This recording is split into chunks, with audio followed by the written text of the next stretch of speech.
Hello everyone, कैसे हैं सभी? सभी लोगों का एक बार फिर से दिल से स्वागत है। आज पढ़ने और पढ़ाने की महफिल थोड़ी सी अलग होने वाली है मेरे दोस्तों, जिसका सभी लोगों को बहुत बेसब्री से इंतजार था। अब तुम्हारा इंतजार आरबीएसई ने कर दिया है खत्म। आज बात करने वाले हैं हम रिडक्शन पोर्शन की। तो आज आप मेरे बैकग्राउंड में देख सकते हैं कि हम क्लास 10th की बात करेंगे एंड इंग्लिश रिड्यूस्ड कोर्स आपके सामने है, यानी अंग्रेजी का जो आपके एग्जाम के पैमाने से दृष्टिकोण से जो घटा दिया गया कोर्स है उसकी बात आज हो रही होगी दोस्तों। ठीक है, तो हमें ये पता रखना होगा कि कौन सा कोर्स है जो अब आरबीएसई के फाइनल एग्जाम में हमें मिलने वाला है, कौन से टॉपिक्स हैं जो पेपर में अब हमें नहीं मिलेंगे जो पहले मिल सकते थे, है ना। तो इन सभी बातों को ध्यान में रखना है। किस तरीके से मार्किंग का जो वेटेज है वो बढ़ गया है किसी टॉपिक में, तो कहीं पर घट गया है। घटने का रीजन और बढ़ने का रीजन सिर्फ इतना ही है कि कुछ टॉपिक्स आपके, कुछ चैप्टर्स आपके कोर्स से रिमूव कर दिए गए हैं, है ना। तो आप सभी जानते हैं इसका रीजन तो हमारे एक बीमारी है, corona. Let's start talk about class 10th English reduced course. तो दोस्तों बात करते हैं थोड़ी सी बिल्कुल फॉर्मल वे में। इंग्लिश का है आपका 10th का। सबसे पहले तो आपको पता ही होगा कि आपका जो पेपर होता है वो कितने मार्क्स का होता है, कितने मार्किंग बटी हुई होती है और कैसे कैसे आपका पूरा पेपर बनता है। आप सब जानते हैं जैसे कि आपका जो पेपर होता है वो 3.25 घंटे का होता है। ठीक है, ओके। और मार्क्स ऑफ द पेपर, जिस पेपर को आप एनुअल एग्जाम में अटेंड करके आते हैं उसके लिए आपको 80 मार्क्स गेन करने होते हैं, है ना, यानी 80 मार्क का वो पेपर होता है। सेशनल मार्क्स जो होती है स्कूल के द्वारा भेजी जाती है, 20 मार्क्स स्कूल भेजता है। और in this way as a result you can get 100 out of 100 marks. Okay, तो क्या है, किस तरीके से है वो देख लेते हैं दोस्तों। सबसे पहली बात तो ये समझनी है कि आपका जो पेपर है, आपका जो 10th क्लास का पूरा कोर्स है, उसके हेडिंग्स में और उसकी मार्किंग में तो कोई फर्क नहीं आया है, लेकिन इनके अंदर जो सब पॉइंट्स हैं, जो टॉपिक्स हैं, उनमें फर्क आया है। जैसे कि रीडिंग जो था पहले भी 14 का था, अब भी 14 का ही है, यानी कि ये तो कंप्लीट फिक्स रहने वाला है। रीडिंग 14 हो गया, राइटिंग भी 14 हो गया, ग्रामर 15 हो गया जो कि पहले भी ऐसा ही था। Textbook Golden Rays 23 marks. ठीक है, तो ये जो मार्क्स दिए हुए ये तो फिक्स्ड है, लेकिन आपको मैं नॉर्मली बता रहा हूँ स्टार्टिंग से क्या चेंज हुआ है वो भी आपको बताऊंगा। ठीक है, सप्लीमेंट्री बुक जो आपकी है रेजोल्यूशन, उसके लिए 10 मार्क्स पहले भी दिए जाते थे, अब भी दिए जाएंगे। ठीक है, रोड सेफ्टी 4 नंबर का आया करता था जो अब भी आएगा। और ऑल एंड ऑल कहें बात तो टोटल आपकी कितनी होती थी, 80 मार्क्स। इसका मतलब हम ये कह सकते हैं कि हमारे सिलेबस में ज़्यादा तो कोई मार्किंग का तो इफेक्ट नहीं है ना, मार्किंग का इफेक्ट नहीं है। हाँ, ये हो सकता है कि ग्रामर के कुछ टॉपिक्स जो हैं वो रिड्यूस कर दिए गए हैं और उसकी मार्किंग जो है किसी दूसरे टॉपिक पर दे दी गई है। तो चलिए, ज़्यादा आपको परेशान नहीं करूंगा, पहुंचाता हूं आपको अपने कोर्स की तरफ। रीडिंग की दोस्तों बात करें तो आपके कोर्स के अंदर 2 पैसेजेस मिलने वाली हैं। अब मैं पूरी वो बात करूंगा जो पेपर के अंदर आएगा, ठीक है ना। आप भी कॉपी लेकर बैठ जाएं, अपनी नोटबुक निकालें and just right all these things along with me. Okay, तो मैंने कहा पैसेज आएगा 150 वर्ड्स का होगा and 7 marks you will be given for that. The next thing, यानी 2 अनसीन पैसेजेस होंगी। ठीक है, एक आएगा 150 का, एक आएगा 200 का, यानी 150 वर्ड्स का और 200 वर्ड्स का। दोनों की ही मार्किंग देखेंगे तो आपको दिख रही होगी 7 marks. Okay, if we talk about writing, okay, writing में जो बात करते हैं, ठीक है, तो इसके अंदर दोस्तों आपको पता होगा कि लेटर जो कि फॉर्मल आता है और इनफॉर्मल आता है। ठीक है, इसके ऑप्शन में आपको याद रखना है ईमेल भी आता है। 5 मार्क्स इसके लिए दिए जाते हैं। इसका मतलब है कि लेटर आपके कोर्स से रिमूव नहीं किया गया, आपको उसको पढ़ना होगा। ठीक है दोस्तों, ईमेल भी आपको पढ़ना होगा। शॉर्ट पैराग्राफ जो कि पहले से भी आपके कोर्स में था, 60 वर्ड्स में इसका आंसर देना होता है और 4 मार्क्स इसके लिए दिए जाते थे, वो सेम का सेम रखा गया है। इसका मतलब आपका शॉर्ट पैराग्राफ भी आपको करना होगा। शॉर्ट पैराग्राफ क्या होता है सर, एक क्वेश्चन दिया होगा, है ना, और कहेंगे कि माय न्यू स्कूल, इसके ऊपर क्या करें आप, my favourite teacher, my favourite game, इसके ऊपर 60 वर्ड्स में आंसर दें। तो वो 4 नंबर उसके लिए मेरे बच्चों आपको दिए जाते हैं। अब ये देखें, कॉम्पोजिशन की बात करते हैं, ठीक ऐसा ही एक पैसेज जो कि आपको 60 वर्ड्स में 4 नंबर दिला रहा था, वैसा ही एक पैसेज होगा, तो थोड़ा बड़ा होता है। लेकिन इस पैसेज की खासियत है ये वर्बल और विजुअल होता है, यानी कि आपके सामने एक फोटो बनी हुई आ सकती है ना, कोई नॉर्मल क्वेश्चन भी आ सकता है, एक फोटो बनी हुई आ सकती है, उस फोटो को देखकर आपको उसके ऊपर आंसर्स लिखने होते हैं, ठीक है। इसके लिए आपको 5 मार्क्स दिए जाते हैं, ठीक है दोस्तों। तो यहां कोई चेंजेस नहीं है, बेसिकली ये पहले भी आपके कोर्स में था and it is in existence, तो टेंशन की बात नहीं। थोड़ा सा यहां बात करते हैं, अगर हम ग्रामर की बात करें, ठीक है, ग्रामर की बात करें तो दोस्तों एक बात याद रखनी है कि टेंस जो कि पहले कितना था, देखो मैं याद हेडिंग लगा देता हूं, ये आपका बिफोर है, और ये अब नाउ है ना, पहले की और अब की बात करते हैं। टेंस जो कि आपके 4 नंबर का आया करता था, अब उसकी मार्किंग हो गई है कितनी, 5। कितनी हो गई मेरे दोस्तों, 5। कितनी हो चुकी है, 5, ठीक है। वहीं पर वॉइसेस जो कि आपके 2 नंबर के आया करते थे, वो अब हो चुके हैं 4 नंबर के। कितने हो गए मेरे दोस्तों, 4 नंबर के। नरेशन की अगर बात करूं तो नरेशन जो कि 4 नंबर का आया करता था, अभी भी उसकी मार्किंग 4 नंबर ही रखी गई है, ठीक है। मॉडल 2 नंबर का था, 2 ही नंबर रखे गए। जो मैंने रेड कलर में लिखा है, आप देख सकते हैं, यहां लिखा हुआ है क्लॉज, ठीक है।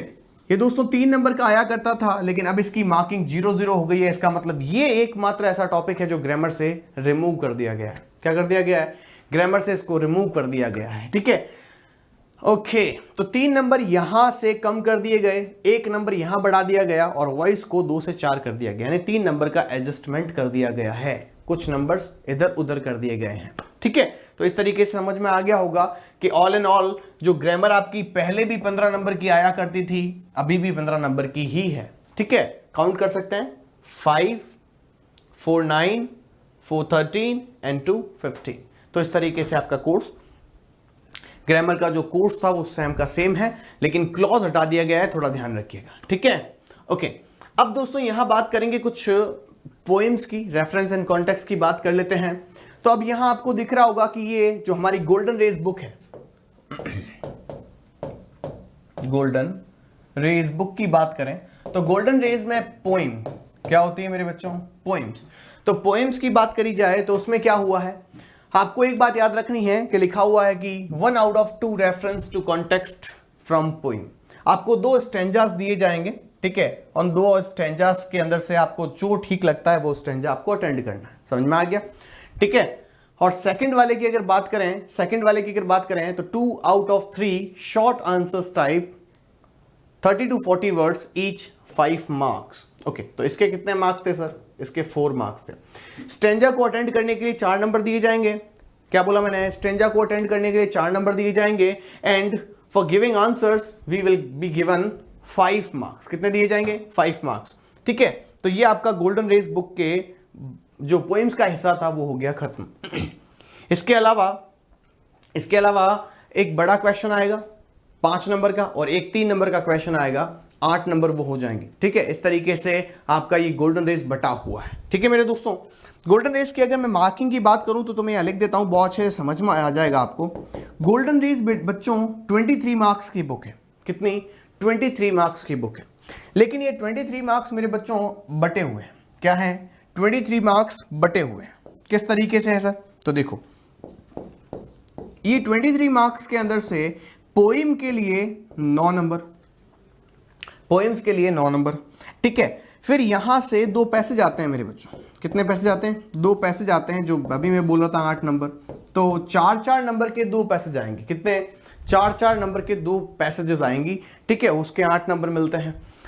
अब आप पीछे बचे हुए की काउंट करेंगे तो 9 और 8 कितने हो गए, 17, और पीछे बच गए कितने, 6 मार्क्स। तो आपके टेक्स्ट बुक के जो क्वेश्चन एंड आंसर्स आते हैं, क्यू एंड एज आती हैं, उसके लिए आपको 6 मार्क्स मिलती हैं, समझ में आ गया, उसके लिए आपको 6 मार्क्स मिलती हैं। ओके, तो ये इस तरीके से 23 मार्क्स का डिवाइडेशन आपके पूरे कोर्स में किया गया है। सप्लीमेंट्री रेजोल्यूशन 10 मार्क्स की आती है, उसकी बात करते हैं, 10 मार्क्स हैं ये। एक आपको 2 क्वेश्चन दिए जाएंगे, उसमें से कोई एक क्वेश्चन अटेंड करना होगा, ठीक है। 80 मार्क्स के क्वेश्चन, 80 वर्ड्स का क्वेश्चन आएगा, उसके अंदर से आपको एक 5 नंबर का क्वेश्चन मिलेगा, उसको आपको अटेंड करना होगा, ठीक है। बाकी ये सेम का सेम है, 3 नंबर का एक क्वेश्चन आएगा, 2 नंबर का एक क्वेश्चन आएगा, इस तरीके से आपको अटेंड करने होंगे। ऑप्शनल क्वेश्चन है, ध्यान रखिएगा थोड़ा सा। रोड सेफ्टी की अगर मेरे दोस्तों बात करूं तो रोड सेफ्टी पहले भी हमारे कोर्स में 4 मार्क्स की ही आती थी, and the phenomena of marking will be same in road safety. Got my point? तो इस तरीके से रोड सेफ्टी आपकी फिक्स रहने वाली है। सर रोड सेफ्टी में क्या करना होता है? एक तो आपको पोस्टर मेकिंग करनी होती है। क्या करना होता है? पोस्टर मेकिंग करनी होती है, या आपको कोई कारपूलिंग वगैरह का क्वेश्चन दिया जाएगा, उसके ऊपर आपको लिखना होगा। ठीक है, तो ये कॉम्प्रीहेंशन पैसेज होता है, इसके ऊपर आपको बहुत बड़ा एक ऐसे लिखना होता है। ठीक है, 80 वर्ड्स का होता है, बहुत बड़ा कह के मैं डराना नहीं चाहता आपको, लेकिन 80 वर्ड्स का होगा। ठीक है मेरे बच्चों?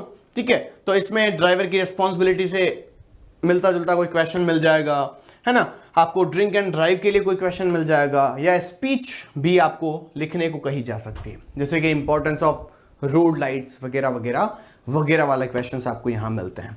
तो ये तो दोस्तों आपका हुआ पूरा का पूरा कोर्स। अब आपको पता चलना चाहिए कि एक्चुअल में मेरी बुक में क्या डिलीट हुआ है। ग्रामर में तो आपकी ज्यादा कुछ डिलीट किया नहीं है, राइटिंग में भी कुछ डिलीट हुआ नहीं है। ठीक है, एक क्लॉज को छोड़ दिया जाए तो बाकी ज्यादा कुछ भी डिलीटेड नहीं है।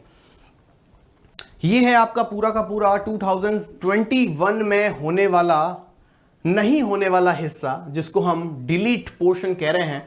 और डिलीट पोर्शन को ध्यान में रखते हुए मैंने आपके सामने चैप्टर्स और उनकी पोएम्स वगैरह लिख दी हैं जो हट गई हैं। तो टेक्स्ट बुक की बात करेंगे। पहली बुक का नाम है गोल्डन रेज। क्या नाम है मेरे बच्चों? Golden raise. चैप्टर 2 वायलेंस हट चुका है, आपके पेपर में नहीं आएगा। Chapter 5 a hero. Chapter 7 the lady और the tiger. Chapter 11 the battle of faith. Okay, और पोएम नंबर 4, पोएम नंबर 4 है an elegy on the death of a mad dog. Okay, elegy मतलब होता है शोक संदेश, इसे एलिजी भी बोलते हैं कुछ लोग। ठीक है, ये क्या है आपका? ये मेरे बच्चों चौथी पोएम है आपकी गोल्डन रेस की, इसको भी हटा दिया गया है, इसको भी हटा दिया गया है। ठीक है, तो ये आपकी फर्स्ट बुक थी गोल्डन रेज, ये फर्स्ट बुक का आपका पार्ट है, इसमें से ये चीजें हट चुकी है, इन चैप्टर्स को पढ़ने की जरूरत नहीं रहेगी। सेकंड की बात करें, टेक्स्ट बुक रेजोल्यूशन में से क्या हटाया है सर? तो चैप्टर नंबर 3, 5, 7 एंड 10, जो कि कौन कौन से हैं? ग्रोइंग अप पेन्स समीर वाला चैप्टर, द पर्पल जार रोजमेंट वाला चैप्टर। ठीक है, a man who knew too much, हमारे जो क्या बोलते हैं प्रोफेसर साहब वाला जो चैप्टर है वो भी हट चुका है। और हाई महाराजा, 3 बच्चों की एक पतंग उड़ाने की कहानी है ना, और एक ईगल की कहानी, जो ये आपका पूरा का पूरा पोर्शन आपका हट चुका है। तो मेरे बच्चों अगर आप देखें तो 4 चैप्टर्स और 4 चैप्टर्स, 8 चैप्टर्स प्लस एक पोइम, 8 चैप्टर्स प्लस एक पोइम। और ग्रामर्स में से क्लॉज जो है, सॉरी ग्रामर में से जो क्लॉज का टॉपिक है उसको रिमूव कर दिया गया है। तो सर मार्किंग फिर सेम की सेम क्यों है? भाई मार्किंग देखो, यहां से अगर कोई चीज हटी है तो उसकी मार्किंग कहीं और शिफ्ट कर दी गई है, समझ में आई? यानी कि कहने का मतलब यह है कि किसी टॉपिक में अगर 2 नंबर का टॉपिक वो था तो उसको 3 या 4 नंबर का कर दिया गया है। समझ गए ना आप मेरी बात? तो इस तरीके से ये आपका साथ था पूरा का पूरा डिलीटेड पोर्शन, 10th क्लास का सिलेबस। और मैं उम्मीद करता हूं कि बच्चों को बहुत खुशी मिली होगी कि सर इतना डिलीट हो चुका है ना। तो मिलते हैं in next class, let's meet in the next class, and I hope ये आपके लिए बहुत यूजफुल वीडियो रहा होगा। Thank you, bye bye and see you guys.